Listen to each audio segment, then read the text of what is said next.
Okay, we are on the record. This is the Community and Economic Development Committee for the Anchorage Assembly, and today is the 9th of March. We'll just go around the room and do introductions first, starting with you, Mr. Hall. Ernie Hall, Anchorage Assembly. Amy Demboski. Julia Tucker, Assembly Council. Pete Peterson. Tyler Robinson, Planning and Zoning. Awesome, and we'll go around the room just for fun. Ed Jenkins. Don't forget Dennis. Paul Michelson and Daughter Construction representing Anchorage Home Builders Association. Karen Pasick, Michelson and Daughter Construction, representing our business as well as Anchorage Home Builders Association. Steve Watson, the Eagle River president of the Eagle Point HOA. Tim Potter. Al. Tom Dreher, Escort Group. And last but not least, Mr. Dennis Wheeler. Thank you. Okay, so first thing we have on the agenda, do we have any modifications or comments by members?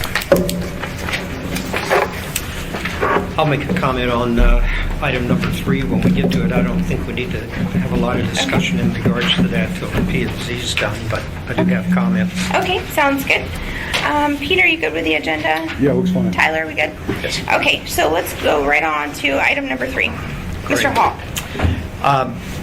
As I understand, you did have a number of people turn out for a discussion in regards to the item or the storage in yards that we're trying to address here.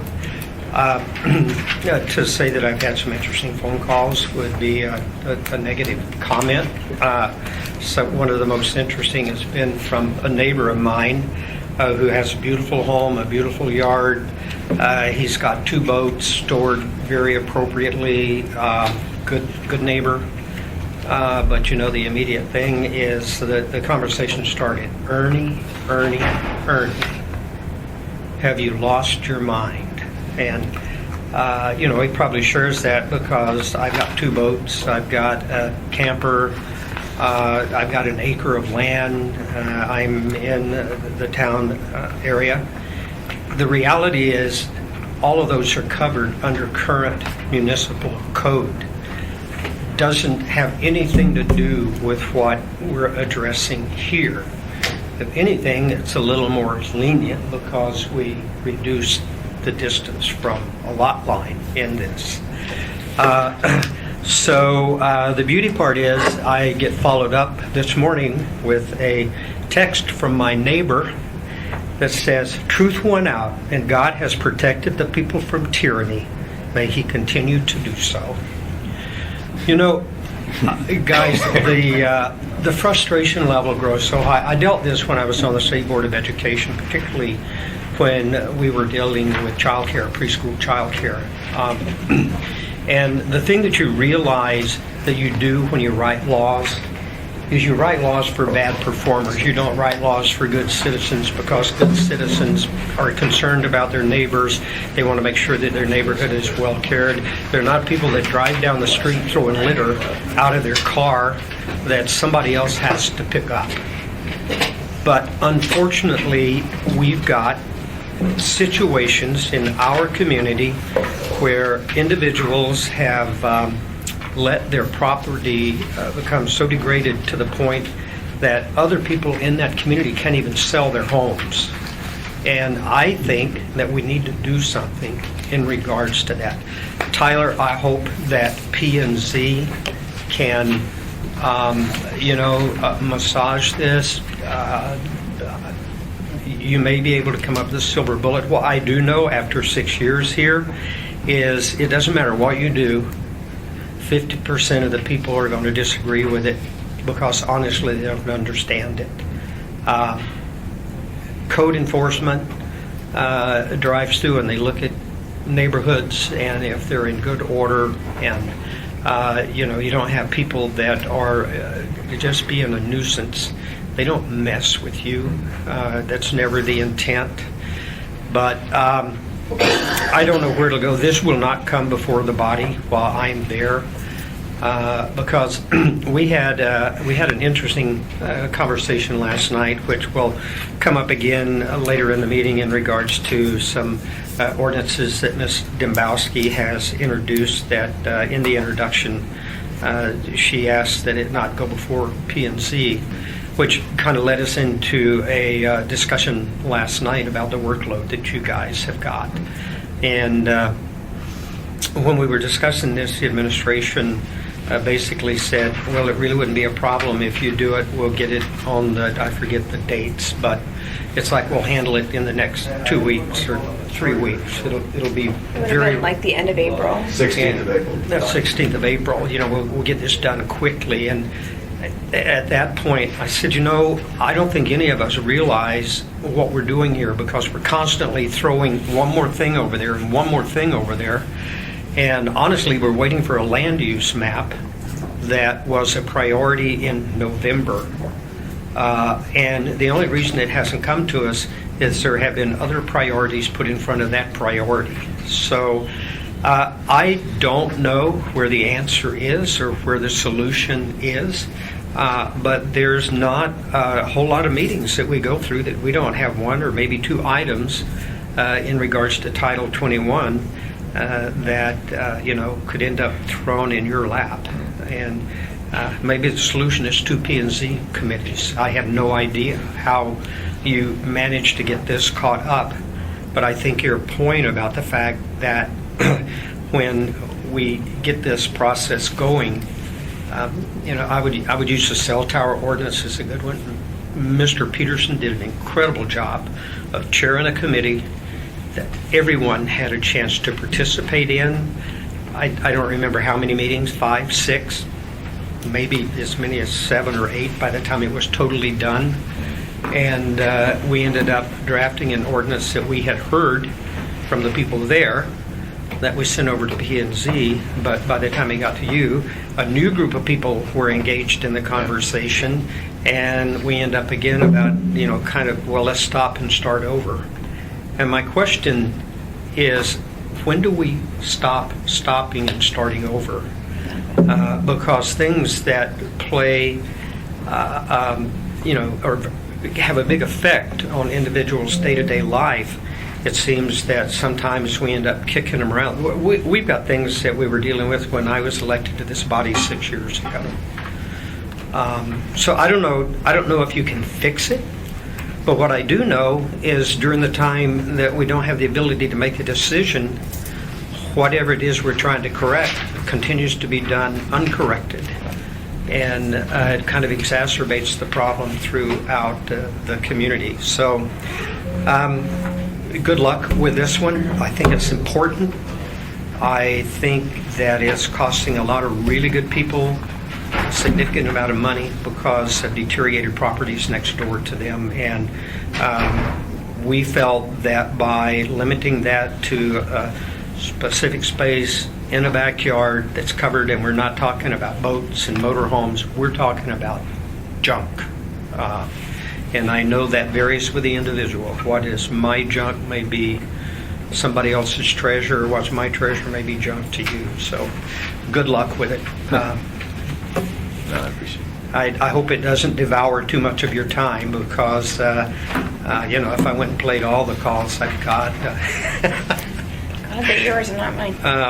Thank you. Thank you, Ernie. And I just want to say for the record, Randy McCain has joined us. He is on the Chugach Eagle River Advisory Board. Chair Trainee has joined us. Good morning. Chair Easley and Andre Spinelli have all joined us. I don't see anyone here from the administration, but hopefully they'll join us later. With that said, Ernie, I was going to segue into it after we talk about the Title 21 issue, but I do want to talk about I've been talking with Chair Trainee about it, a potential fast-track mechanism to ensure the Assembly is flexible and responsive to Title 21 mechanisms. So I wanted to bring that up in committee today to see if we can all agree on it, kind of a process so people know what to expect in the future. But piggybacking off of Ernie's comments, does anybody have anything about the storage yard or the storage on private property ordinance that's before P&Z right now? Well, I'll give my feedback, and if you want to talk separately about the cell tower, I can give an update on that at a different point as well. So we had public hearing. Dennis was there as well on Monday night, and frankly, there were people that spoke in support of it that had, I think, that reflected, I think, the intent that you had by drafting the ordinance. And then the people, by and large, I'm pretty sure all of them that spoke against it, had concerns related to RVs, trailers, boats, those sorts of things. They're toys, I think. It's pretty safe to say. And I think with that, most of the issue was they didn't understand either the current rules or the proposed rules. I mean, visually, they couldn't sort of get what even is stated under the current code, right? And I think what you would find is there's a lot of people in violation of the current code, and it's just not enforced. But what it does, when you suddenly have it in front of you, it raises the question, well, should it be as strict as it is, or should the quote-unquote neat parking of a limited number of, personal property be allowed, and sort of, so it sort of opens the box at that point, right? And we frankly didn't, we weren't prepared to just pass on it, in part because of, I think, frankly, we wanted a drawing. We wanted to draw it out and show people what it actually said. And I think if we did that, it would have helped communicate what does it say now, what is this proposal, what's the change, and then we can have that conversation. The way that ordinances are written is they're not always very accessible to everybody, right? They just kind of have to read it a bunch of times and then ask our attorney friends to make sure that we're grasping it the right way. So we postponed it. We've asked for about 5 or 6 things to kind of be contemplated, right, including just some diagrams, and it'll come back to us, and we'll deal with it. I think also we didn't hear from any community councils other than, I think, one was there, and other than Debbie's, I can't remember what Eagle River Advisory the Board. overall board clearly had been on it, but none of we would have expected community councils to come out and testify one way or the other on it. We didn't get any. So I think we'll probably get some of that in the future, and we'll handle it, and we'll have something, back to you. But clearly, our timeline is, we have 2 meetings a month, and we don't have staff other than the municipality's staff, right? And so we can ask for things, and then they put it back on our agenda. I mean, we operate, no question, we operate more slowly than you do at the assembly. And I think in the conversation, you're going to have some things that make sense to bring forward. Believe me, I do development and construction, and the things that get hung up, and if it affects our projects, and if it takes 6 to 8 months to get something through, we feel it. So I get that, but I also get something like this. We understand the intent. We think it should be vetted more, and we think a slower process is okay. And I think Ernie understands that. So at this point, I think it'll come back to us. I don't know the second. We only. The poll that I saw come out today was polling for the 18th. Yeah, we only have Of one. April? Well, yeah, the issue is we only have one meeting in April currently because of the assembly chambers work, right? And so we're trying to see if we have availability to have a second meeting, but at a date that's not normally our date. That's what we're trying to do. As I shared with Tyler before, I am not at all disappointed in the way you handled this. Honestly, it was the way I expected it to be handled. But what I do encourage, Tyler, is at this point, the 18th of April or May, you've got other stuff that, quite honestly, is a whole lot more important than this. And that's what bothers me, is sometimes priorities are given that, quite honestly, probably shouldn't have. I know the reason that this one moved. I'm going off the body. I said I'd sure like to deal with this while I'm here. Well, I'll be able to say I started the conversation, and I'll get to be the guy that wears the hair shirt forever for doing it. But I will tell you, if we come up, you come up with a reasonable solution to help individuals that are living next door to people like this, at least I'll be a hero to somebody. Yeah. So, but as I shared with you before, this is not going to happen on my watch. Don't shepherd it, push it, and I think we've all got to realize we can expect the P&Z Commission to quit your jobs and do this full time. This is a voluntary, supposedly 2 times a month, a few hours, and I have no idea how much time you guys put in, but I wouldn't want to compare my hours to yours because you may have more hours every month in helping this community than I do. So thank you for what you do. Just let it work the process.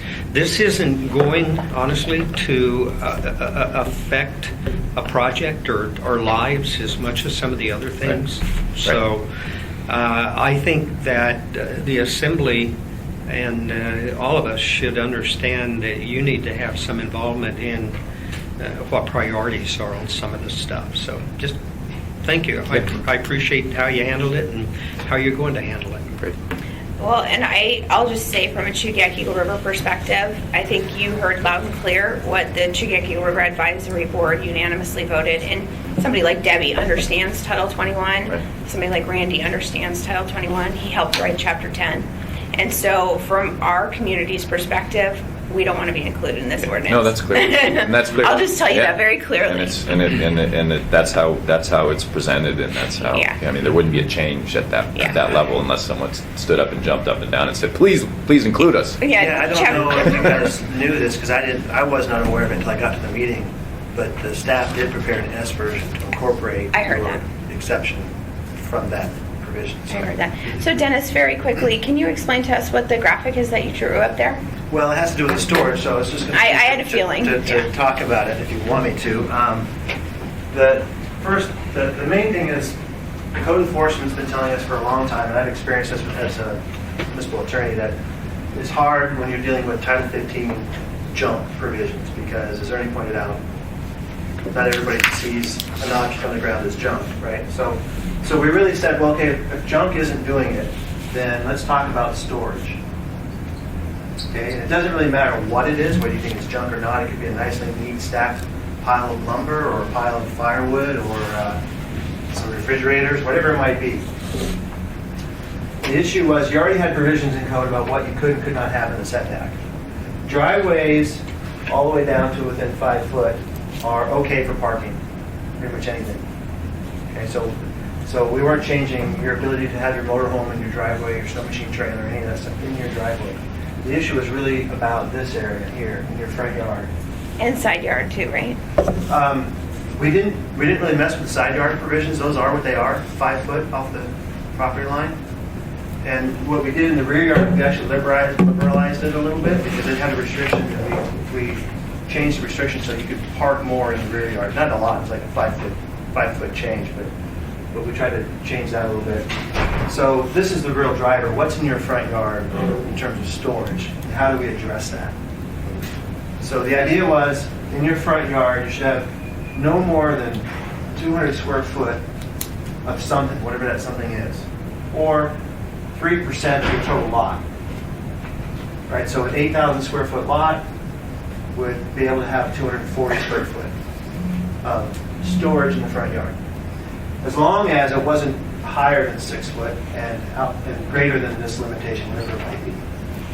So it's not stacked to the trees. Now, the 99% of the concern is about people who use these areas to store or park their motorhome, their snow machine trailer, their ATVs, whatever it might be.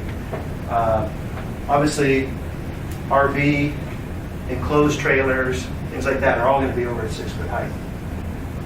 And of course, a lot of them are going to be greater than this, depending on, snow machine trailer, a 4-place trailer might be 10 by 22, 10 by 24. It's going to be bigger than this number. In theory, you could park an RV right like this, so it's nosed in, and maybe that's not violating the 200-foot restriction, but it's still 6 foot tall or taller.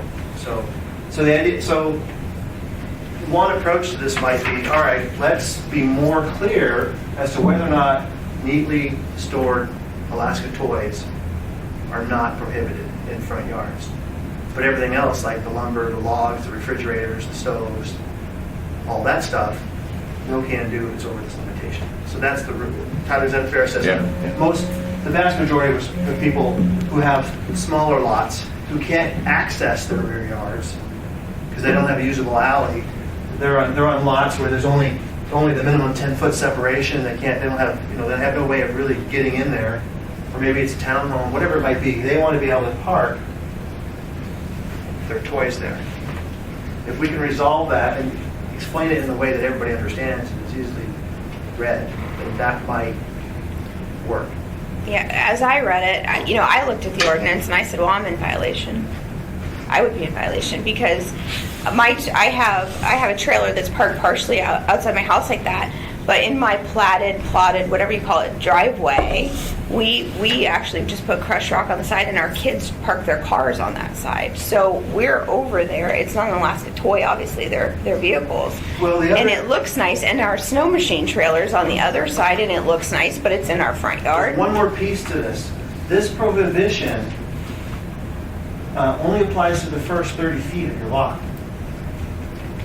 So, again, this is where drawings would be really helpful. We didn't have them. But if you're back 30 feet or more, you're okay. Well, and that's the problem you have. There's a lot of neighborhoods, when we built our house, we intentionally put our house in the middle of our lot. So we have an extra long driveway, but a lot of my neighbors don't.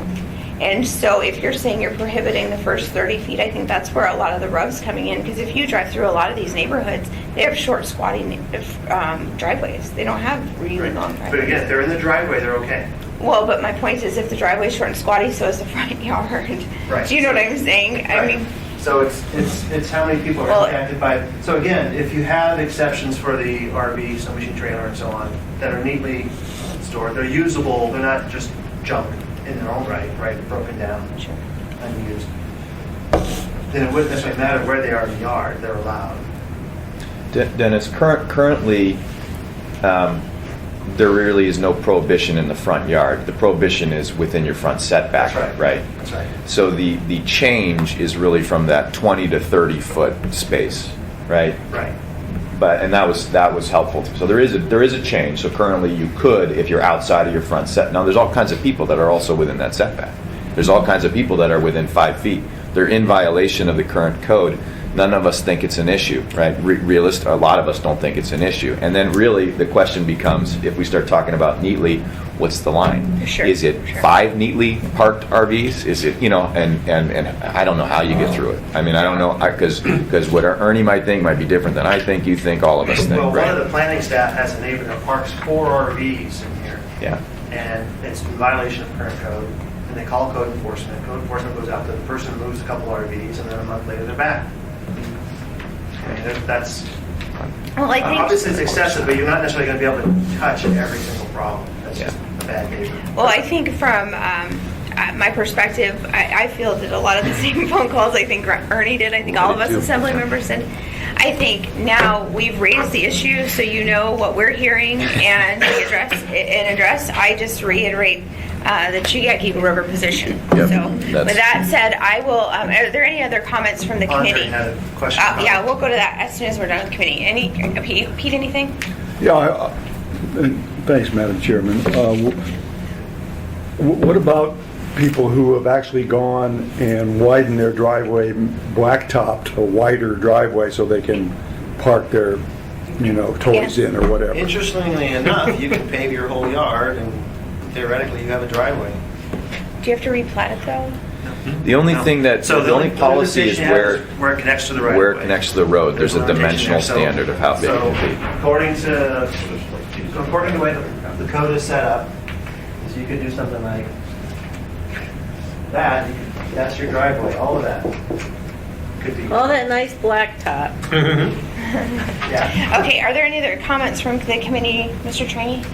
No, do you have a question? Yeah. I did have a question, just looking for clarification, that the proposed ordinance also makes changes on Class B properties, I believe, and it changes the setback today from 25 to the 30 feet footprint in the front yard.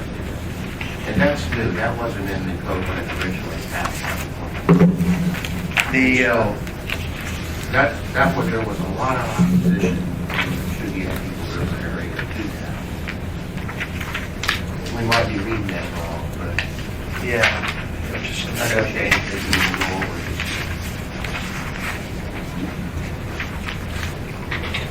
So right now, current code says Class B, the setback is 25 feet. That's current code. But on that setback, you could put a motorhome, right? No, not unless it's in the driveway. It has to be in the driveway. Should make a big driveway. In Class B property. Right. that it, Randy? Okay. Andre, and then Paul. My comment was the driveway comment. I just wanted to point it out that because what we heard public testimony the other night was this guys with motorhomes and prostitutes in the front yard, and all you'd be doing is incentivizing them to pave that area, and then those things now become legal under the proposed ordinance. So that's why I definitely think it needs some work. And then the side yard thing, that's people park there. I build houses for people, and they say, give me 10 foot on the side, that's where I'm gonna park my RV. And so if current code makes what's common practice illegal, maybe we should fix it, because it ain't working. I think it's helpful to point out Andre's on P&Z too, so. So we all heard this rather colorful testimony. Yeah. the other night. Mr. Michelson? Yeah, Amy, if I, Madam Chair, Ernie, you have the situation not only in private yards, but you also had a situation that's baffled me for years, but it's on the corner of 15th and Lake Otis, where the easement has been vacated by the city, but it really hasn't been vacated. It's still a dedicated easement. And there, I drove by there just this morning, and I think there was 12 boats and motorhomes sitting on municipal property. Right. Maybe insured, maybe not insured, maybe blah, blah, blah. And that's been an eyesore for 20 years, and they can't correct that. I don't know how you're going to correct this. And what Mr. Wheeler, I think what I heard from you say, so all the setbacks in R1A, is the setback been changed from 20 to 30 foot now? Because the setbacks are 20 foot normally from front yard setback. It wouldn't change the setback, it would just say what you're allowed to park in your yard. In other words. So you still have the 20-foot rule. The setback applies to like structures, right? You Right. can't build a setback. But in terms of parking your RV under the proposal, you couldn't have it within the 30 feet of your yard. So if you want to think of that as a setback for an RV, fine, but I don't want to confuse it with setbacks in terms of structures. It's just, don't park these things in the first 30 feet. Push them back a little bit. That was the notion. And that would include RVs and anything else you were storing. And so we've got to figure out how to make that work. Do we allow RVs, trailers, and those things to be in that area of the front yard within the first 30 feet towards the property line? And then to Andre's question about side yards, the code doesn't change the side yard limitation. It's still 5 foot from the property line. And I think that's as much as sort of people who don't have fences and share a common line, they want that separation. It's not unlike the fire code, right? The fire code, isn't it still 10 foot, right? 5 foot off the property line? Yeah. Well, one last, so for sheds and everything, because the current code says sheds can encroach in the side yard and rear yard setback.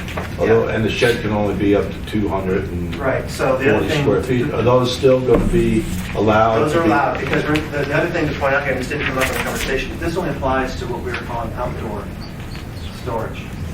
Right, so you still can have a shed. So if a within shed the is 5 allowed, then the shed would still be allowed. It doesn't affect the sheds at all. Well, you're not allowed to have any sheds in the front yard setback, period. Yeah. Only in the side and rear yards. It does not affect enclosed storage. It does not affect sheds, just for outdoor storage.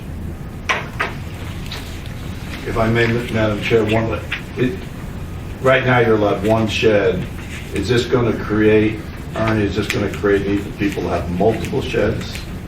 Because people are going to say, well, I can't have outdoor storage, but I can have indoor storage, so can I do a multiple shed situation on properties? Well, you already can have as many sheds as you want. I thought you can only have one, and it's only up to 260 square feet.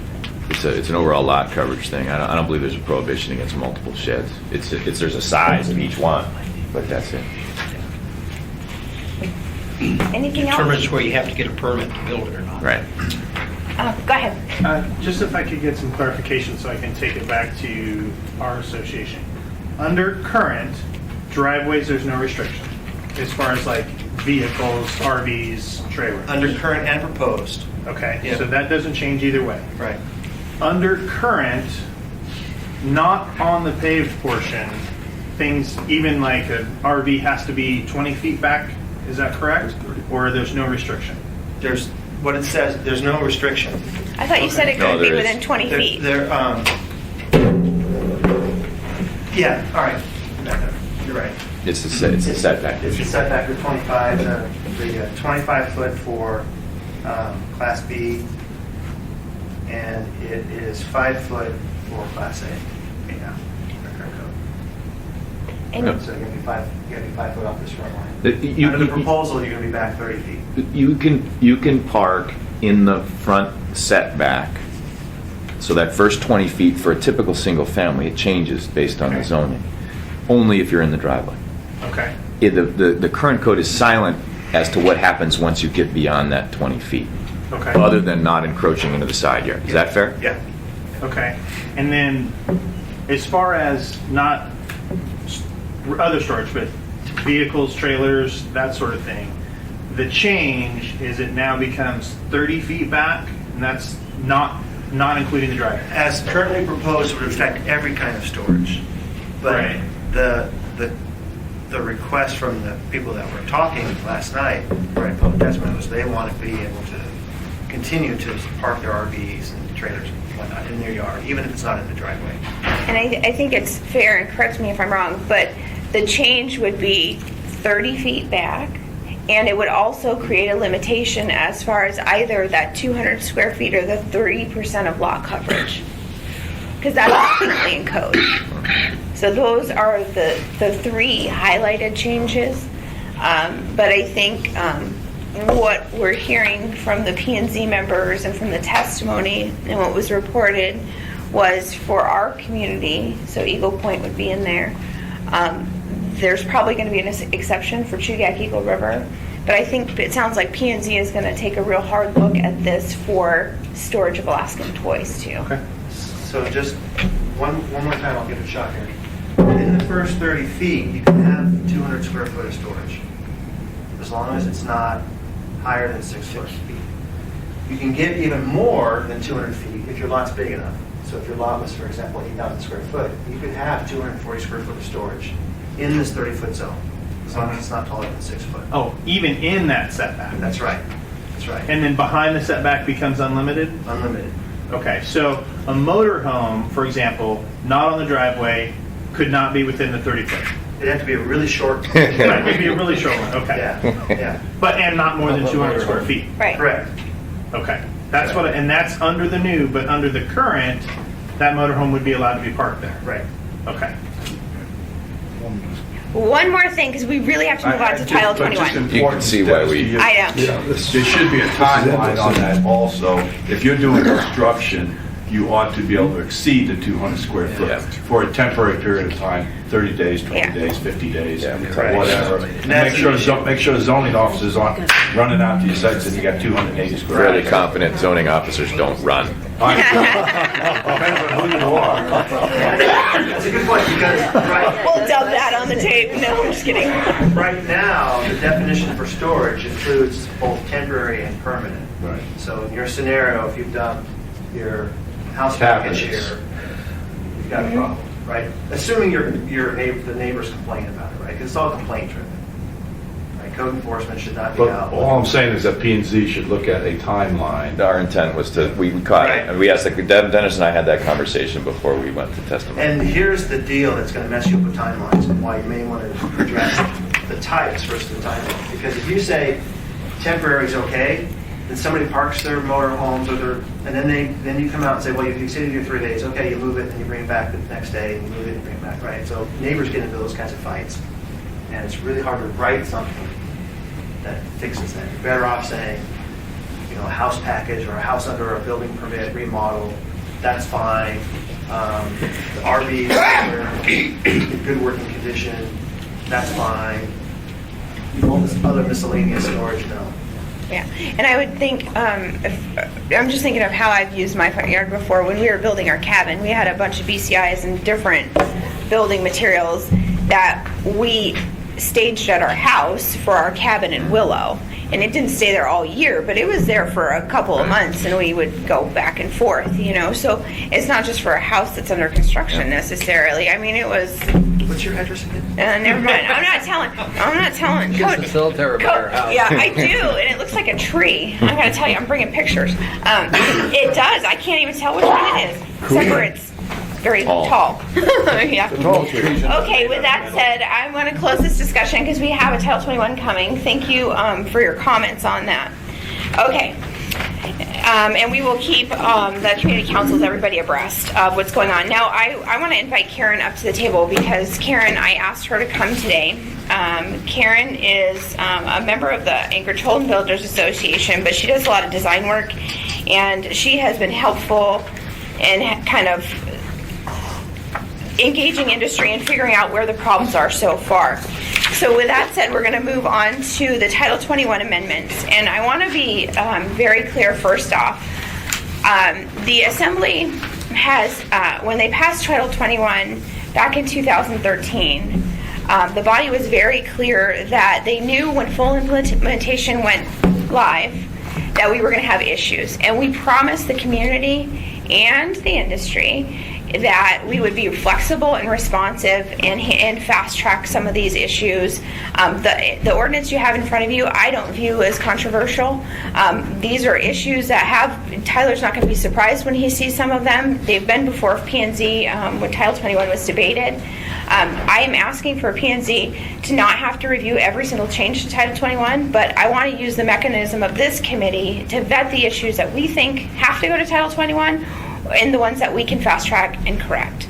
So my goal when we get done today is to look at this, understand what it is, and hopefully be able to give a recommendation to the body on the 22nd, but also give the body a recommendation on a fast track mechanism where we can, I mean, obviously if it's something major controversial, like we want to put skyscrapers in residential, which none of us are advocating for, but if it was something that we knew would be controversial, obviously that would go to P&Z. But these smaller changes that I think are time sensitive, that could have a major impact on this construction season, I think we should be able to be flexible and responsive. So with that said, Karen, you've had a chance to look at this. I can start to go through it, or if you want to jump in, I'm happy for you to do that. Do you have any comments before we get going into the ordinance? No, other than I've read everything and I agree with the way it's laid out. Okay, thank you. Okay, so we're going to start. The very first issue in the ordinance, Section 1, talks about accessory structures. Now, this is an issue I've been wrestling with for the past year. In our community, we had a number of people that had applied to build like a detached garage from their house. The new Title 21 puts a limitation that your garage can only be 50% the size of your primary dwelling. Now you can imagine, I had a gentleman who had a lot that was just under an acre. I've been saying 2, but I went back and checked it. It's just under an acre, and he went to build a garage to put his motorhome in, and he applied under the old Title 21. The department came back and said, no, you have to build under the new, and he's like, no, that's not what the code says. So I got involved, and I realized what had happened was they were implementing new Title 21 before it completely went live, and that's when this first came up. And I talked to Erica, and I'm sorry no one from the administration's here today, because my comment was, where did this 50% rule come from? And is it an industry standard? What is it? And I was told directly that no, that number was arbitrary. And to me, I think the way to deal with accessory dwellings, because if we're worried about junk and all that kind of stuff, I would rather have somebody have it behind a garage door and in a garage, frankly. So I think a better way to look at it might be a percentage of lot coverage versus the size of your dwelling, because I don't know about you, but in our community we have a number of 1 acre parcels or just under, and some that are just over, which this may not apply to, but that are on airstrips. And if you have a 1,800 square foot home, you're not going to fit a Super Cub in a 900 square foot garage. No. So to me, by removing this limitation of 50%, all I'm trying to do is revert back to the old code where it would have been allowable. But I'm interested to hear if anybody has any comments on that particular section. Just a note too, keep in mind the way the code reads, what's called accessory structure is anything other than the principal heated living area. So whether it's attached or detached, it's all considered accessory structure. Yes. Thanks, Ben. Do you want to keep your agenda? Yeah, sure. Okay, well, and that's helpful too. So I'll just keep going. We can come back to any of these. Okay, so the next one with steep slope development, this was a relatively newer discussion point that I had. And essentially my understanding of this steep slope development is the way it is now, there's some unintended consequences. And what I've heard from numerous people in the industry is, you know, the way this is written now, effectively in Eagle River Valley and on the hillside, if you have a lot that has this grade, we're effectively making it so everything's going to be a ranch style house. And I don't think that was the intent. Karen, can you talk to this one a little bit more? The way the Title 21 code reads is that on a lot with more than a 20% slope, you cannot have a structure more than 25 feet high from original grade. So it drastically limits what we would be building today. So we're having to go with story or at a low slope roof, 1.5-story building to make it meet this code. And many of the people who want to be on the hillside or in Eagle River or places where sloped lots are much more standard, this really halts the style of the building that can go on that lot. Are there any questions about that section? Tyler? I would just say that, you know, having been involved in an effort called the Hillside District Plan,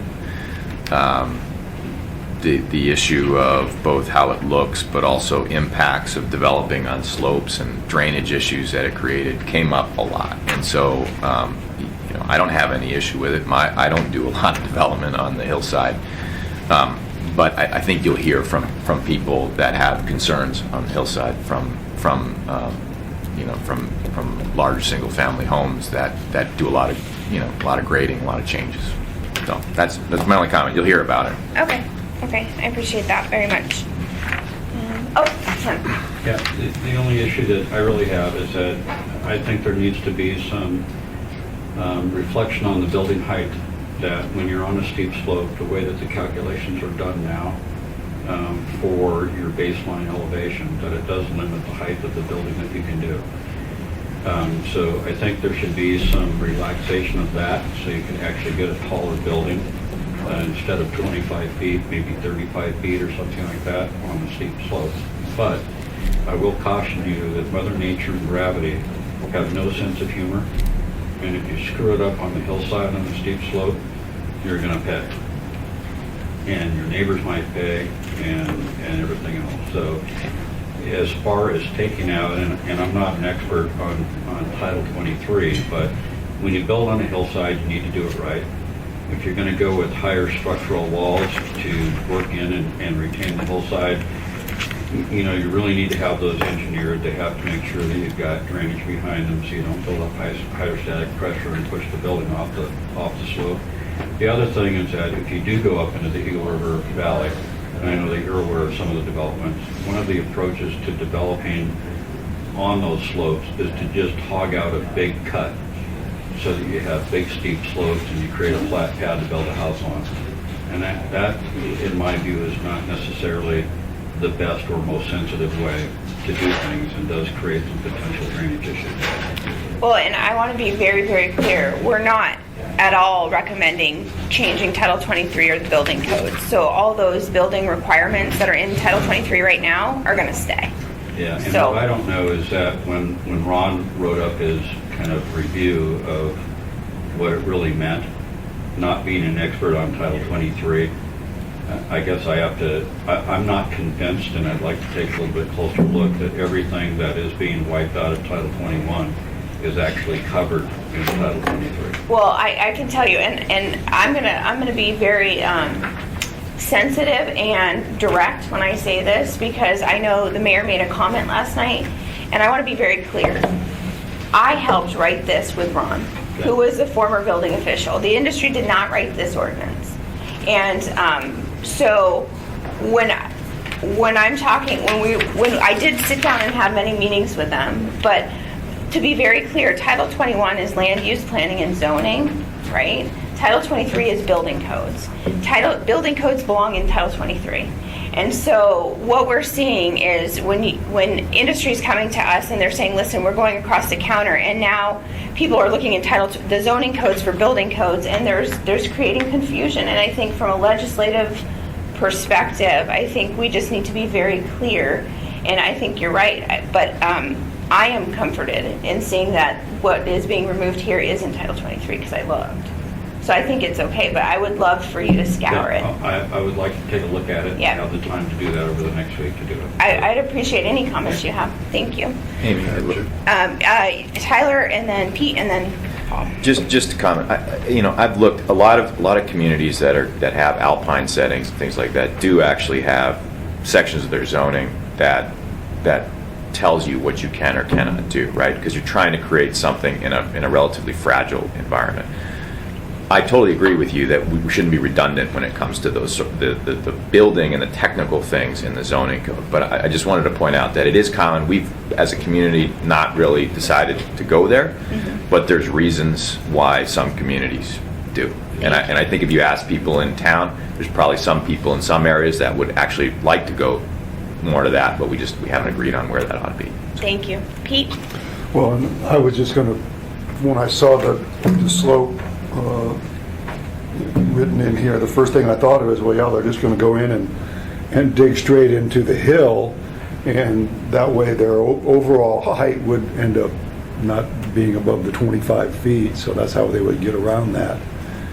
And I don't know whether you're saying that's not a good idea, we don't want to encourage that, or? That's one style. The good thing about a challenging lot is that usually it drives the designer and the builder to build something that is reflective of the site. And you usually get a better development that way. One way to do it is I'll just use a simple example. The way that they used to clear property, they'd say, go clear a lot, and they'd knock every tree down from corner to corner, push it in the pile in the middle, throw a tire on it, and burn it. Well, maybe that's not the best way to do things. So, one approach to just build a shelf and do a major excavation on the hillside is one approach. If we have something in the code that is now creating a height problem, so that's the only option to get a tall enough building to make it meet the marketplace and everything else, then we need to change the code to make sure that the designers and builders have the options available to them to build something that is done right, sensitive to the hillside, and yet allows the house to be what it needs to be. That's really all I'm saying. Mr. Michelson? Madam Chair, with all due respect to Mr. Potter, he's the smartest guy I know in zoning, but you do lack a little knowledge in the Title 23 issues, and you've admitted to that. And what it is currently now is Title 23 allows 35 foot, and the way it's measured is 35 foot to 2/3 the height of the gable end. The way the new Title 21 is written is 25 foot to the highest point of the house from the natural grade. So is the natural grade the lowest point of the lot, or the natural grade the highest point of the lot? Now, I've had the pleasure of building the largest one built on the hillside, 11,000 square feet, on a sloped lot. And you cut into the lot, and you create terraces, and then it's usually an unfinished basement or crawl space below, and then 2 stories above with a gable end roof. The gable end roof, usually an architectural appealing house, is 612 or greater. So what the code's going to do is force everybody to do flat roofs, and flat roofs are basically not recommended for residential construction unless you do them as a commercial roof downtown. So you have the hillside full of flat roofed houses that will fail other areas. We can go into that later. So the code has to be changed to go back to the old Title 21, which allowed the 35-foot height at 2/3 the height of the gable. And I could draw it for you if you understand 2/3 of the height. But if this was the gable, so 2/3 up, the height would be measured from here, not from there. From here down to the highest part of the surrounding area of the house. So if the lot sloped up, it wouldn't be measured from the front. It'd be measured from the back of the house and in 10 feet out. So the way the code's written, 10 feet out from the foundation, a height of 35 feet to 2/3 the height of the gable. And that's the way it really has to go. The way the new Title 20 is forcing designers to design flat roofed houses and very low squatty houses on property that's just not going to accept it. Andre, is that correct? That's not a good idea. That's ugly. Just Yeah, pretty much. I mean, 25 foot on a sloping lot, the basement is kind of works. Be limited to ranch homes with basements on the house. And I'll just bring one other comment, Potter Creek, or I should say, That's R3SL. Yeah, not R3, let's not I'm use just Potter gonna bring Creek. that up. Let's The use- reason that Potter Creek development went to R3SL, one height. of them was to be able to get the height Right. in the building. but I was going to say, Dr. Potter Creek, what's John Bergeron's gated community up there, Tom? Prominence Point. 90% of the houses up there, maybe 95, are ranches. They call it raised ranches. Full basement underneath, ranch above. And I would bet money that under this new Title 21, 95% of those houses will fail the code. And they're all ranches, been designed that way for views in the subdivision. Right. And 95% of them will fail today's written. I'd have to look at Tom, but thinking about Providence Point, I'm not sure that even gets to a 30% slope. Might be 20, Oh. but not 30. so you Yeah, can. it's average 20, but there's areas that are 30. Well, I know I was building on one up there, it was over Yeah. 35, 40%. So, So for the assembly members and for Tyler, I think you can see why I brought this one forward, because as I've been listening to designers trying to design the new Title 21, they've recognized they have a problem, and they're not able to design virtually anything but a ranch style house and in some of these areas. And I think as a consumer, a lot of consumers don't want ranch style houses. So I think, again, this was just an unintended consequence. I'm not asking for anything revolutionary. What I had requested was, what was the allowance in the old Title 21? And can we revert to that? Because I don't see anybody clamoring that we didn't have enough ranch style houses. Let's make it, so that's kind of where that came from. Is there anything else in that section that I missed, Karen? I don't think so. Not in steep slope. Okay. Section 3, and this is something that I think it's on page 4 of 6. There's a request to add some language here for clarification. And Karen, I'm going to let you because you're the one who said, well, what does Title 21 mean in this area? And I think it would be helpful to hear just how this clarification will help you when you plan to. This is the drainage section, section 3. It was just unclear. This is really just creating a clarification. When you go into the sections, it's under the dimensional section of the code. It states that a drainage plan is required, and then the next section states that a stormwater treatment, erosion, and sediment control plan is required. And we just wanted clarification that this doesn't apply in single-family residence. And prior, how was the previous Title 21 handled when it came to drainage?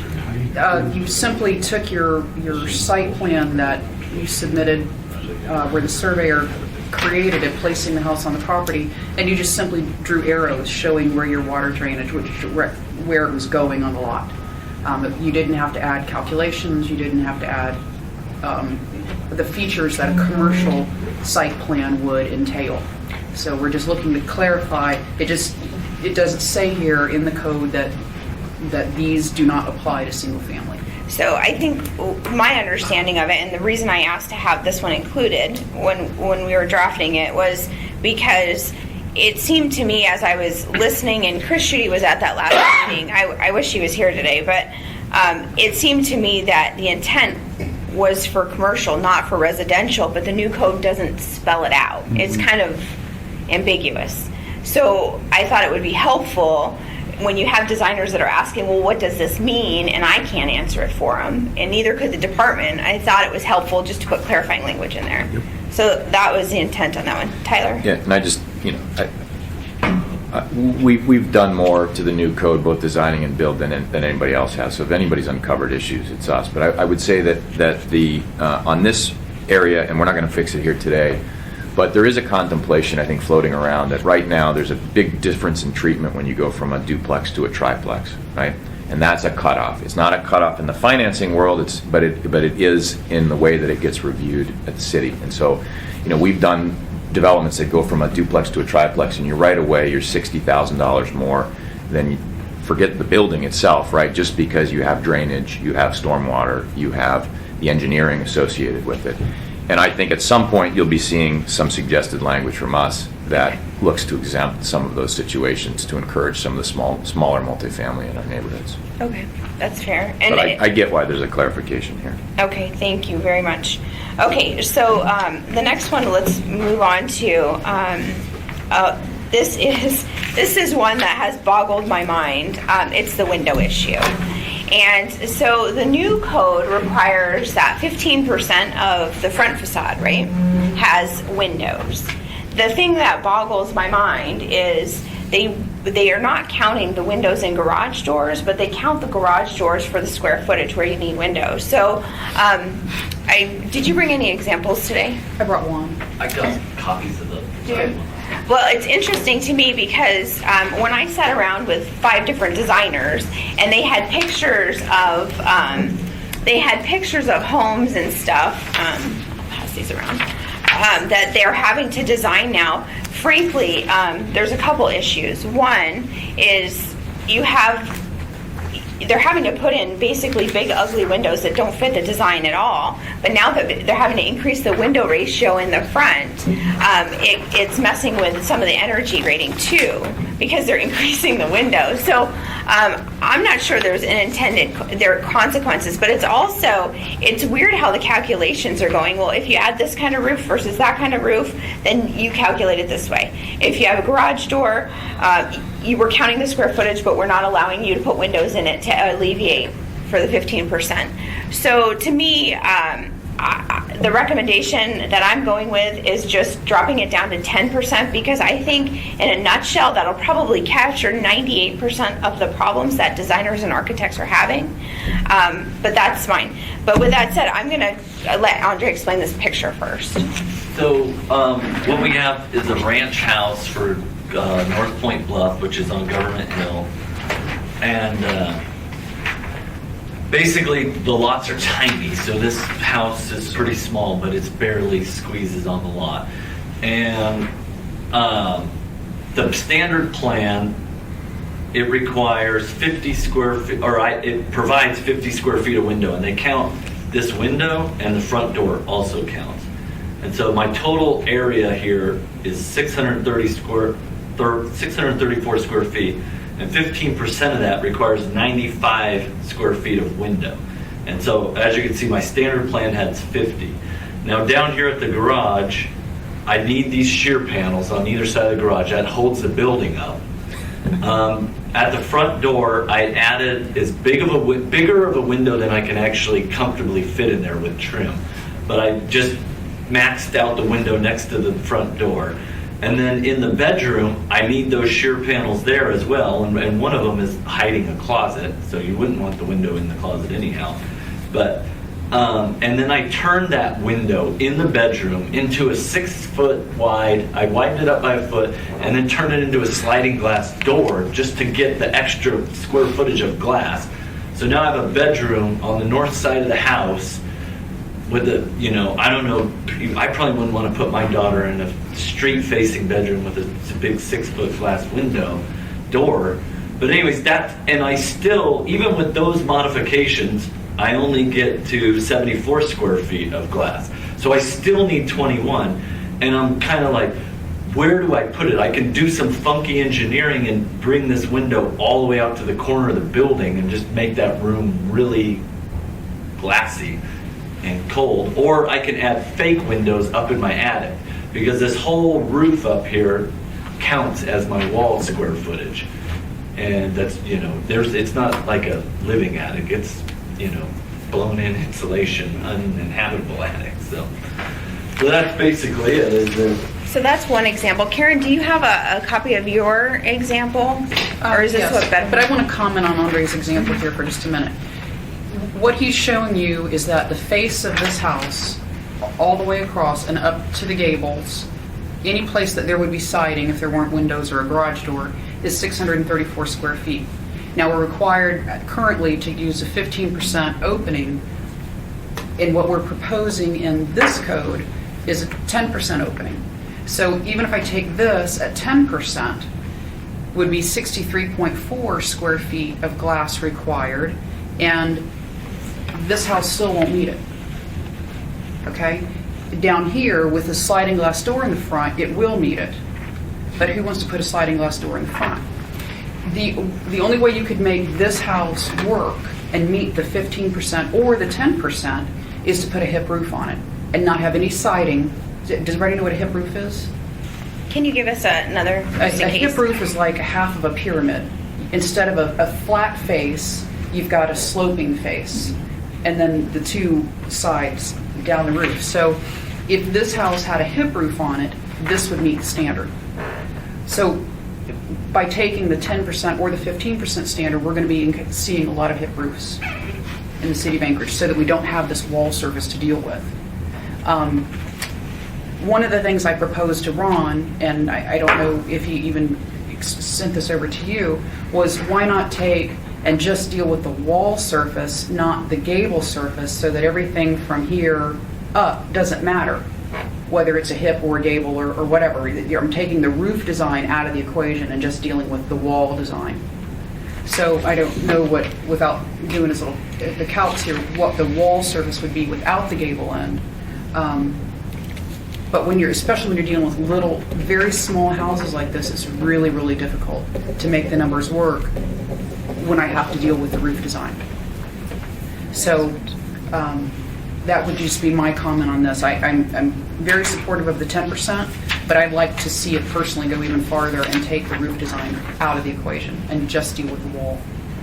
And then 2, it needs clarification in the design, in the standard, because let's say, for instance, I'm working on a sloping lot and my garage is dropped down 3 feet. The finished floor of the garage is 3 feet lower than the finished floor of the house. So now where does the wall surface requirement come in? Am I still going to work at what we call the finished floor of the house all the way across and not have to count the surface of the wall below finished floor of the house? Or am I going to work from grade all the way across? Which if I'm working from grade, it's going to add wall square footage on the living side, the heated portion of the house. Does that make sense to everybody? Okay. And then on the top side, am I going to the top of the building plate, which in this house would probably be 8 feet? Or if I have a hip roof across this and I have an overhang extended down, am I just going to come up to the bottom of soffit? So there needs to be a little bit of clarification in the language that defines actually what the wall surface is, because even in the policy written, it uses the example of a house just like this where grade comes across at the bottom of the garage door. It doesn't take into account any changes in grade, and it doesn't take into account, it just shows up to the bottom of soffit. But if I had an 8-12 pitch and a 4-foot long overhang in some cases, I'm going to take out a lot of wall and that I don't have to count.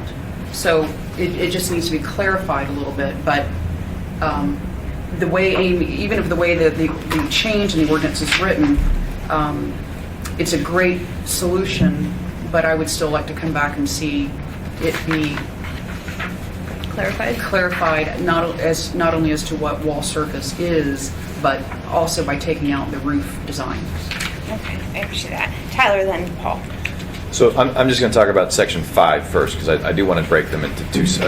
We're in section 4, but I'm saying C3, okay? Not the part on page 5 that gets into section 6, because there's a difference, okay? So what you see under C3, standards for multifamily and townhouse residential, windows facing the street, is a requirement. It's not a choice, it's a flat-out requirement. And I will tell you that we have product that's being built right now, and we do smaller units, and a lot of our units you wouldn't see in the marketplace. They are small bedrooms. Sometimes they'll be a 9 foot by 10 foot, 9 foot by 12. They're not even 12 by 10, which most people would agree is just kind of a small room, right? And what is happening is when we have some of these townhouses where we have two sides of it, and this language in here where we exempted it up to two sides only, and that the director can even eliminate, that's new. That's relatively new. We processed that right at the end of last year because we were having so many issues because we were dealing with 3 sides or 4 sides of a building, right?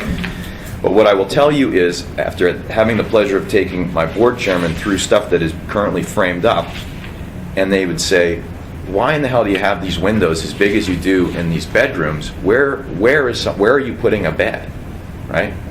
And so, or we walk into another unit where you have a staircase, literally a staircase, and you have an enormous window above the stairs. We would put a window to allow natural light into that stairwell, but not I don't know what it is, a 3x6. I mean, enormous window. So what was happening is, in order to fit this, and it's going to vary whether it's a ranch, whether it's small units, you're having these unintended consequences that's affecting the interior livability of the space. And you're driving cost to look, I'm all for good windows and good design, but I can take you into some buildings, and in fact we took the mayor into these buildings recently to say, hey, some of this just needs a little more flexibility because it's driving stuff that we don't want to do, and we've got to deal with it for 50, 60 years now. Right, right. So I get where this is coming from. I would like to talk about Section 6 differently, because that Section 6 now becomes part of a larger menu choice. Okay, so let's move right into Section 6. Yes, oh, sorry, I forgot about you. Two things. One, neither Andre or Karen mentioned, but there's another issue that even makes it worse. You take this window as a window, and let's say on the prints, Andre doesn't have it there, but it usually shows like a 5 by 5 foot window. The prints will depict that. Well, zoning enforcement here at the city, and a 5 by 5 window goes from outside of frame to outside of frame, bottom of frame to top of frame. And what the city's saying is that's not the calculation. The calculation is from the inside of frame of glass to inside of frame of glass. So if you have a 5 foot by 5 foot window depicted on the print, they're saying that's really not a 5 by 5 window. It's a 4.75 by 4.75, which actually reduces the size, which makes the problem even greater. This is That's my the way they're doing it right here. This is my point to the assembly members that are here today. This is the kind of stuff that I've been hearing from people who are trying to get plans approved right now. Building season is in 3 weeks. Well, it's actually happening right now. Well, yeah, it is. But my point is, so maybe if we're defining how they're calculating the wall surface, maybe we should define how they calculate the window surface too. Yeah, 5 by 5 window should be 25 square feet of glass. Well, and my 23.25. And spending the time measuring it at the counter. I had understood that was resolved, though, I don't know if it has yet. but it via should be. the window policy that came out, if you need that number. well, I was gonna say sometimes I think it's clear to just One other quick question, though, statement, and Mr. Potter alluded to it. Title 23 has some provisions at ICC that are being proposed, and I'm going down to Washington, D.C. This month to look at 2,322 codes that are being proposed through ICC, through National Association of Home Builders. But they have codes now that are limiting the height. We used to be able to go down to 18 inches off the floor. They're now proposing raising to 30 inches off the floor for safety reasons. So if you go 30 inches off the floor, now that's going to take away Andre's proposal to do a sliding glass door down to the bottom. So there's going to be complications where where Title 23 is going to overlap into Title 21. okay. So Well, we only have a few minutes left, so I want to get on to Tyler. When I changed the 15% to 10%, I did it throughout, which Yeah. you can see. Yeah. So go ahead and. So my comment, so one of the most difficult things, and again, we've recently done both multifamily and a mixture of multifamily and townhouses under the code before we even went through our last suite of changes, right? So we basically bore the brunt of being the guinea pig in this stuff with all different kinds of building types. What effectively happens in the 6 is you have I think, I can't remember, there are either 3 or 4 different menus that you have to go through. So what we just read was just a flat out requirement, right? This then you get into the menu section, and that's where you get into the real fun with this, right? Because you're having to pick several things, and we reduced the number of things that you had to do down to 3. If you recall, it was 4 in this, and then there's an articulation menu, and then there's a Winter City design menu, right? So that you go through all these different menus. Well, what effectively happens is you have to get 3 choices in this number building and site orientation menu. If you get to the point where you're counting 10% windows as a choice, right? So these are supposedly features more for multifamily and townhouse style development that have higher impacts than a single family house in a neighborhood, right? If you're reducing those down to 10%, that's a gimme, right? That's a given. You're going to be able to get that pretty darn easily. Then at that point, I start to ask the question, why have these menus at all, right? So that's where I start to get frustrated with my, we're having to run through all of these hoops, right? But if you by your 10%, you're easily going to get that, right? So there's one of your 3 already, so you're down to 2, and it's pretty easy to look at another, But yet you still have the complexity of the process. You still have to go through the exercise and get someone to check you off. So I'm either saying one of two things. If you go 10% and this is where you want to go, then consider blowing the whole menu out of the water and just getting rid of it. Or keep it in there as a design option because it is something that's above and beyond what's a basic requirement, and you're asking people that build multifamily to make a couple of choices and to do something a little bit better than the basic, right? So notwithstanding my issues that I've had with it, but that's why what I'm hoping for is some reasonableness, right, with this stuff. Like you go in and you say, I know this is what the code says, but here's why in this case it doesn't work for me. Can I get, can you grant me relief? We have the director language and we haven't tested it to see if they do or not. So that's, I just want you to understand the difference there is a very different section of the code. I should be very clear with you. I've never liked the menu option. Well, me neither. So to me, I try to, I'm trying to just make sure there's common sense and make it safe, effective, and reasonable. And how do you, and when I say effective, how do planners and builders and people with architects get through this process without having to jump through all of these crazy hoops? And that's kind of where I'm coming from. But I would like to talk to you a little bit more about this one because, like I said, I just want to make it better, and I'm not a design professional, an architect, or a builder. Yeah. So I just listen to the issues, and I'm trying to be responsive. Yep. No, and Julia? they'll keep coming up. I mean, they will keep coming up because as anyone looks at this. Yeah, just a minute. We're trying to get through this, Julia, and then we're almost there. A follow-up question with Tyler to see if I understood this. If you were going to, and I'm not saying that I understood what you said, that you're not for them, this is for me to understand it. If it was going to stay as a menu item, then what I'm thinking that I heard you say is that if it was going to stay as a menu item, then in section 6 you leave it at 15% because it's an incentive. Yeah. It's a choice. And if you're going to, but it incentivizes this extra design, detail. Because if you're going to make it 10 here, unlike above, then it's not really a menu item. You're already having to do that anyway. In which case, why have a menu? Do I get that? That's my logic. Yeah. Okay, thanks. Yeah. Okay, so I just wanted to see if we can get through this really quick. So so section D again, I had added language regarding the energy rating, but that was it. With respect to this particular ordinance for the committee members or chair trainee, are there any questions about anything specifically in here? Ernie, you're a builder. I mean, you've done this before. What are your thoughts on this? I don't have a problem with it. Honestly, I get so frustrated because the more we get involved, the more complicated everything becomes. And we're all out there trying to figure out a way to get affordable housing. And the reality is the people in this community that needs affordable housing are no way on God's green earth ever going to do it. It's just cost prohibitive. And we keep, we get situations where we talk, well, it's only $1,000. And you get to the end of a period of time, and first thing you know, and you've added $10,000 or $15,000 to the cost of doing it. And you're adding things that this individual is never going to see the value of. I mean... or maybe they don't want, like in the window.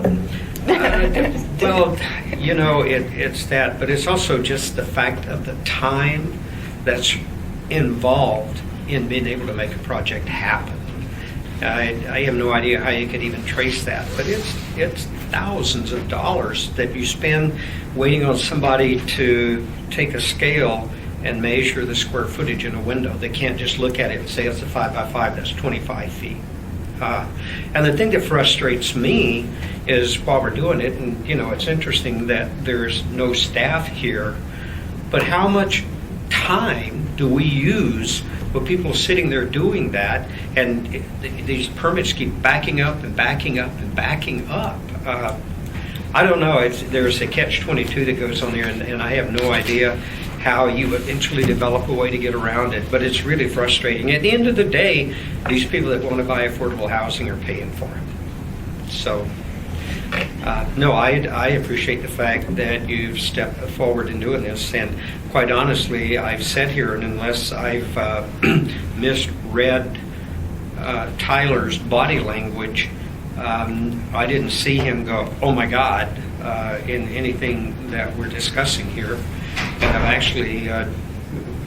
actually heard him say, in some instances, maybe not going far enough. So, Well, and if I may, I mean, I wear two hats, right? Yeah. One is as a developer of affordable housing, and Right. one is as Planning and Zoning Commission Chair. So you probably saw my first hat more than you saw my second. well, I did. But I'm going to tell you, Tyler, the problem is that second hat needs to reflect the first hat a great deal. That's why we appoint individuals like that to those boards, so that we've got somebody from the private sector sitting there and not, I'm not going to use the term, but a public employee that's doing it, that they see their job as trying to put a microscope on everything. I mean, why we handle, you guys build, I don't know how many homes a year, and every one of them that goes in there is handled as an individual little project, when there's probably 300 of them that are absolutely identical.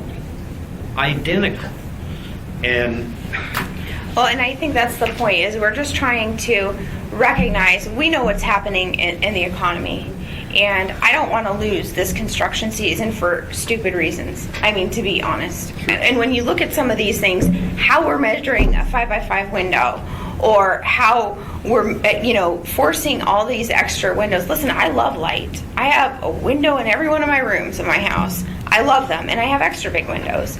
But, I just think there comes a point where, as we're the ones as assembly members who pass this code, this is a policy decision, it's legislation, and I think when we pass a code that had unintended consequences, and they're coming to us, and we're seeing it in the field, and I'm hearing there's frustration across the counter too with the staff. And people are asking for clarifying language in some instances, or listen, this didn't really work out the way we expected.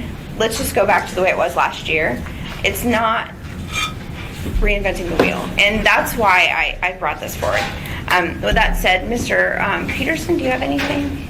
No, I think we're making some common sense decisions today, I think, or at least we're talking like we're going to make common sense decisions, and that's the direction we should be going in. I appreciate it. Mr. Trainee, and then I'll go back Look to for it to come in front of us, Debbie. It is. Doing exactly what we need to do. Thank you, Mr. Trainee. Karen? As a designer and from the industry, I would just like to thank you all for listening.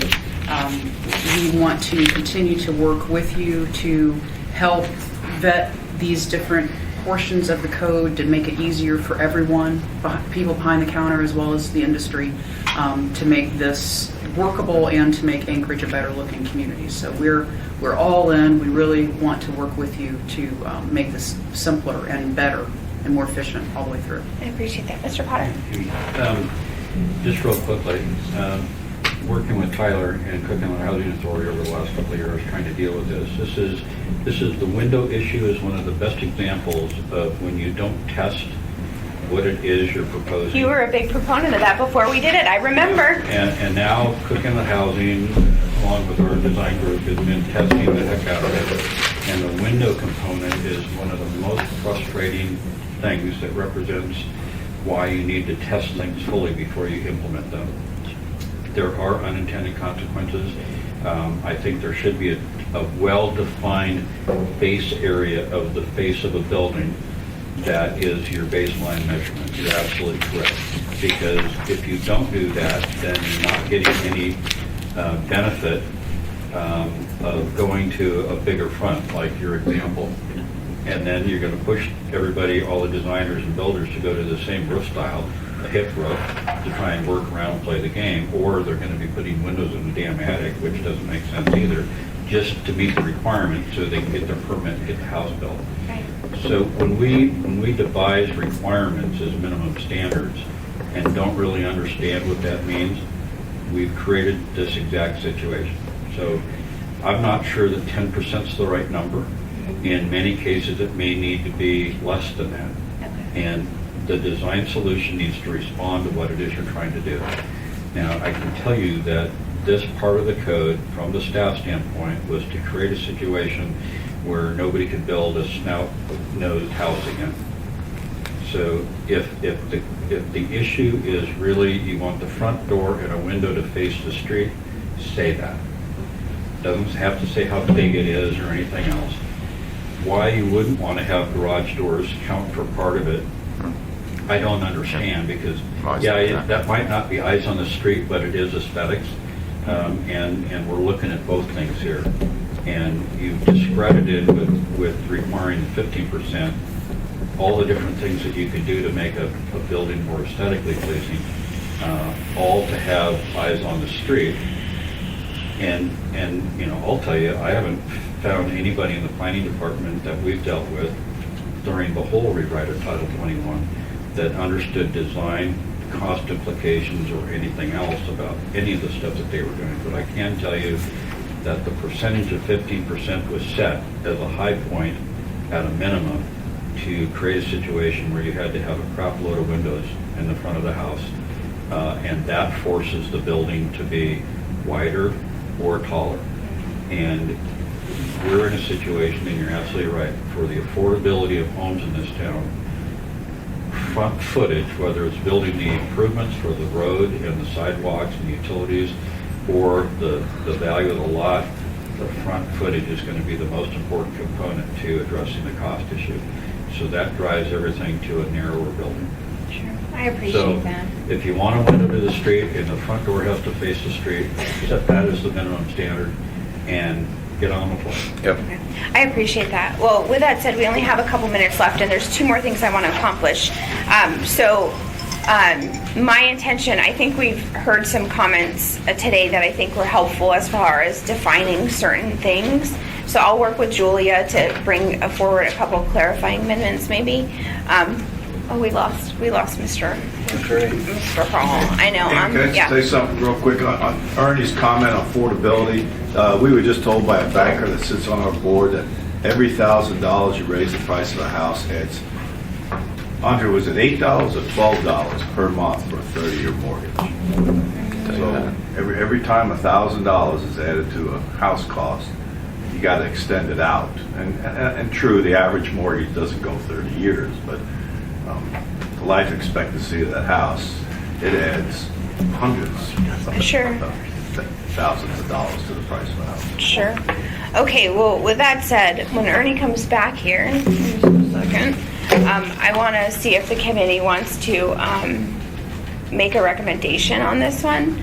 But also, I want to see, Pete, if we can, basically, I'd like to introduce an AIM to the Assembly that says, okay, we recognize there are some of these unintended consequences that Mr. Potter talked about so eloquently, and the Assembly is committed to using this committee and the Assembly to be responsive to both the community and the industry as we fully implement Title 21, because we're there. And my hope is that you saw the debate last night about the referral to P&Z. As I said, if we use the committee process, I think if a major issue came up, we can make the determination here, okay, listen, this part of this is no big deal, but over here, this really should go to P&Z. I think the committee would be a good avenue for us to have those discussions, but I think the basic setup that every single thing has to go to P&Z is not realistic. No.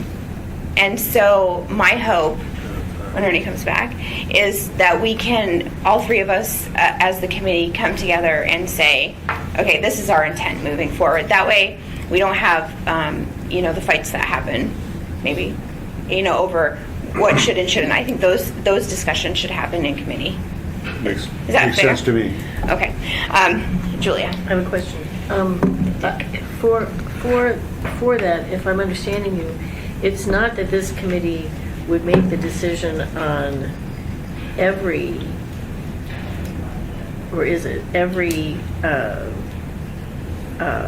Title 21 issue, but you're going to focus on the ones that are in this group of Right. Unintended consequences. Exactly. So, and I guess I'll go back to the verbiage that was used when the Assembly first passed Title 21. Many of them referred to fast-tracking problems and issues as they arose, and we've never defined what that process is. And so for me, I think it's helpful for us to define that when we're being responsive to issues that have been, not foreseen, unintended consequences, whatever you want to call them, in Title 21, that the Assembly will, at its discretion, bypass P&Z review, which we already have the ability to do.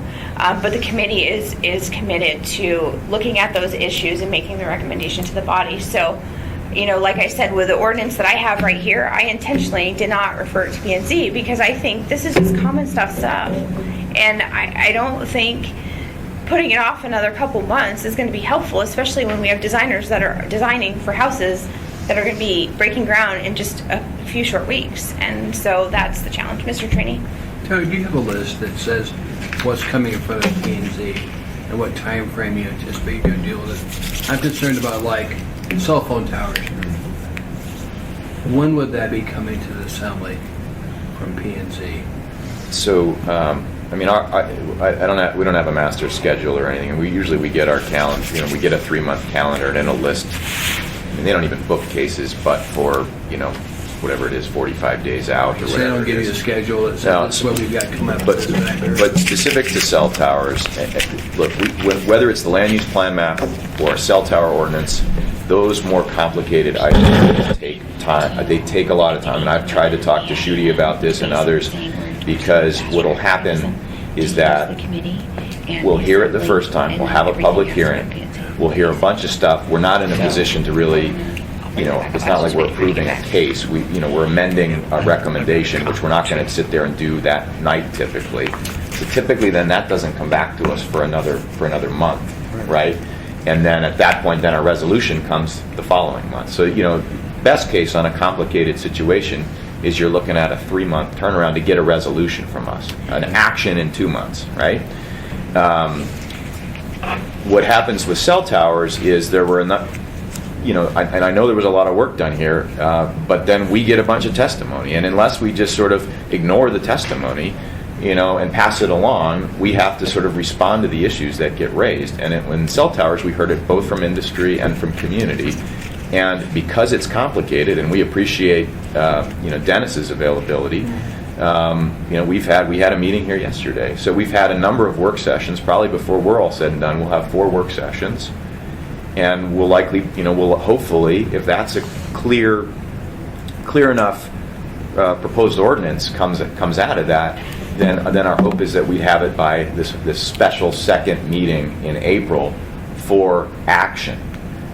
Now, again, formally, in the normal realm of things, you don't get our stuff until there's a resolution attached to it, which we don't approve then until that following meeting. It's very possible that you can take it up based on our action and minutes, right, without a formalized resolution. That's some of the time lag, is that resolution at the very end. And here's the challenge we're in, and I had a discussion with Hal about that. The Assembly has this scheduled for the 22nd of this month. Yep. And so, the administration said that they were committed to making sure we had P&Z stuff by the 22nd. Yeah, and it doesn't even sound like it's maybe possible. No, and I'll tell you. Look, I can own it to the degree that I can own it. I can't force a commission to act if they're not ready to act. Yeah, you're right. I can call a vote, I need to divert back from cell towers. Thank you. But I think the question was answered. So, with regard to the ordinance in front of us, is this committee comfortable with an affirmative, yet we support this being heard and action taken by the body on the 22nd? Yes. Yes? yes. Okay, so Is that's, that with or without P and Z that's, review? well, no, that's without, obviously, because we never referred it to P and Z. So my second question is, does this committee want to go as far as say that they support this ordinance, recognizing that there may be some amendments offered? You don't have to. The big question is the whole P and Z review since it came up last night. I'm just asking. I'm testing. I think the action that, I mean, if I were making a motion, my motion would be that I'm okay referring this to the body for action. Okay. I'm not necessarily saying that Yes it's or an no? individual, Yeah. that as a committee, Yeah. we endorse it, Right, but right. we think it needs to go to the body for action. And,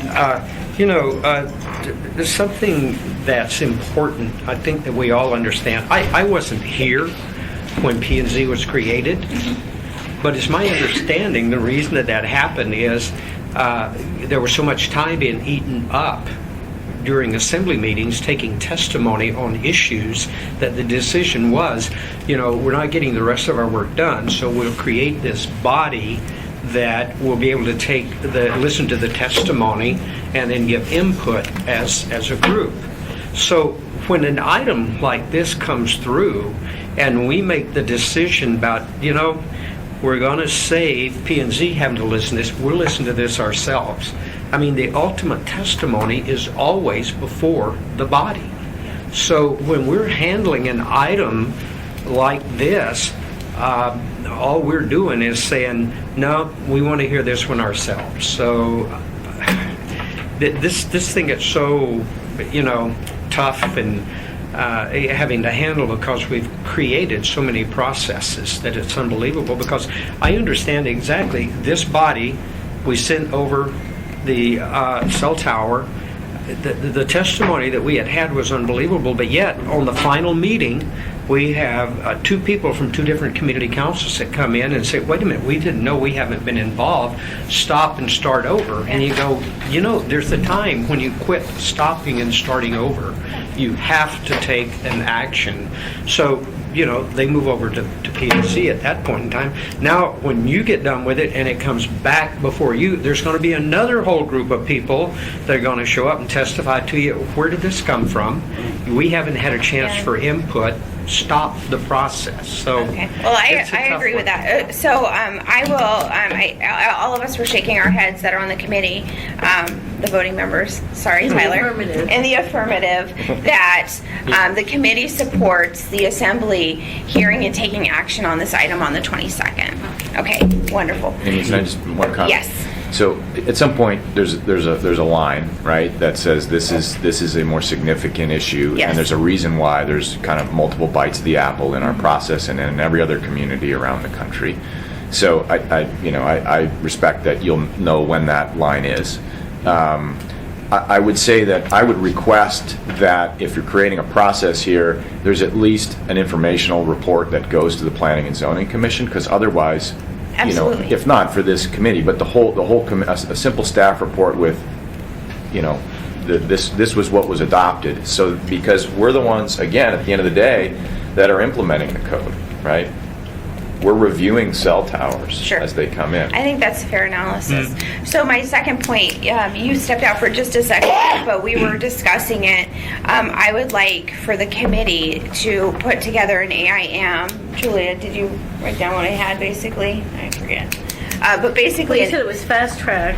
yeah, to define a process where this committee, and as Tyler referenced, there's going to be things that we look at that we say, no, like it's a new concept or it's going to have bigger impacts that we want referred. But if for the fast track responses to the unintended consequences within Title I, that the Assembly in its discretion has the ability to waive P&Z review, and that we'll use the committee to discuss the issues, bring the issues up, and make recommendations. And then the Assembly will hear it directly. Just kind of reiterating what you just said. So would you be comfortable? Pete said yes. Would you be comfortable being on that AIM? And I'll work with Julie to draft it, and I'll show it to both of you before it gets introduced. But I think that will help clarify so we don't go through the same thing we went through last night. Basically, the Assembly is the legislative body. We are the ones who set policy and law, and we take it seriously. And when we make a mistake or we do something that has unintended consequences, we want to be nimble and we want to be responsive to the community. And I think that's the whole goal. Is that okay? Okay, good. Madam Chair, just to comment, if you go back through the process of both P&Z testimony and assembly testimony, I, for one, testified multiple times calling it the oops clause and warned everybody that if you didn't have an oops clause, we'd be in this position. And you had to have some way to accelerate to get it done in time, whether it went through P&Z or went directly to the assembly, because these are things that you find and discover as you're getting ready to submit your plans for the building season. And there's all kinds of needs to accelerate. So it has been discussed, it was testified to on the record, and you can go back and find it. And there was some discussion at the assembly level. And I believe a commitment that while you didn't establish a process, that was your intent. Well, and that is my understanding, because I was on the outside looking in, and I watched much of that I testimony. think the only question is, Tyler's, of where is the line? Well, and Unintended consequences, oops. Or an issue. Or this is a bigger issue. yeah, and I think that's the one. Those are the discussions that assembly members and our ex officio members will have right around the table, and we'll discuss it. And I think that's the reason why it was so important to me that we robustly discussed each portion of this, so people could see that I really wasn't trying to sneak anything through or reinvent the wheel here, but they're real life, real field issues that have arisen. And I think that's it. So our next meeting, just so you know, Pete and Tyler, Ernie and I have been working on an ordinance with Dennis and Hal Hart, and I forget his name on the in the planning department, but there's another planner that we've been working with to deal with variance use issues. And it's example, somebody has filed to refinance their home, but now the department says, no, you can't, because you're actually, if you look at your plat, your house is built, 20 feet over too far, et cetera, et cetera. So we wanted to create an administrative way that is, that people can go to the director and say, hey, look, this is how I've used the house or the fourplex for 30 years. It's not changing. Can I get a use variance as long as it's staying the same? So that is, again, something that I have coming. Dennis should have it done by Friday, he said. But that's something that we've had a number of calls. You might remember Kirk Wickersham came and presented to this committee. And so that's another thing. It's an administrative variance use type of thing, but it's to continue using it the same way. So that's something I'm not going to refer to P&Z. I think it's administrative. I don't think it's necessary. So that's something that I'm hoping this committee can meet again in about 2 weeks to look at. And you'll see it introduced at our 22nd meeting. So that would put us at our next meeting being the 23rd. Does that work for you, Ernie? Okay, so the 23rd at 10 right here, same time, same place. And with that said, we're over time, so I have to go. Thank you all.